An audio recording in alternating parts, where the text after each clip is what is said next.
성병 같은 경우는 이렇게 말씀드리면 그렇지만 이제는 누구라도 평생에 한 번 정도는 걸리실 수 있다고 생각을 해주시는 게 좋을 것 같습니다.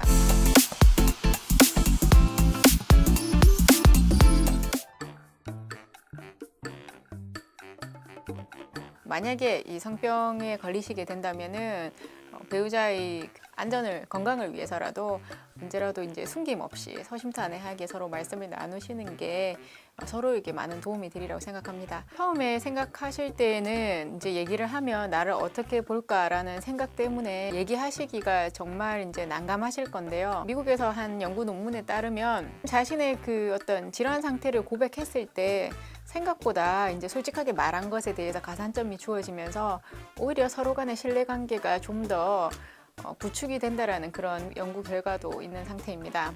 근데 이제 저희가 성병에 걸렸다는 걸 갖다가 알리는 게 중요한 이유가 여러 가지가 있는데요. 그중 하나가 이제 성병 같은 경우에는 대부분은 증상이 없는 경우가 많이 있습니다.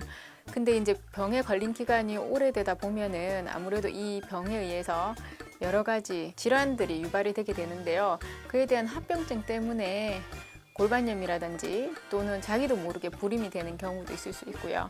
그리고 심지어는 임신하는 경우에는 사상이 되는 그런 경우도 있을 수가 있습니다. 그렇기 때문에 알고 계신다면은 빨리 그 상대방에게 얘기를 하셔서 치료를 하시는 것을 도움을 드립니다. 그리고 이제 가끔 저희 병원에 찾아오시는 분들이 있는데요. 결혼 전에 어떤 성관계를 가졌었는데 이제 결혼은 이제 못하게 된 상황이고 그 상대방한테 이제 성병을 얻었다라는 걸로 해서 이제 고소를 하기 위해서 병원에 찾아오는 경우가 가끔 있으세요. 그래서 이 병이 이제 그 사람한테 온 게 아니냐라는 어떤 검사들과 여러 가지 상황 때문에 병원으로 오시게 되는데요. 그런 경우에 보통은 그 상해죄에 해당이 됩니다. 자기가 질환이 있는 거를 아는 상태에서 상대방에게 얘기를 하지 않고 어떤 관계를 가졌고 상대방이 병이 걸렸을 경우에는 심한 경우에는 상해죄 또는 HIV, 에이즈 같은 경우에는 그 살인 미수죄에도 해당되기 때문에 꼭 법적인 것 때문은 아니지만은 일단 솔직하게 말씀하시는 걸 추천드립니다.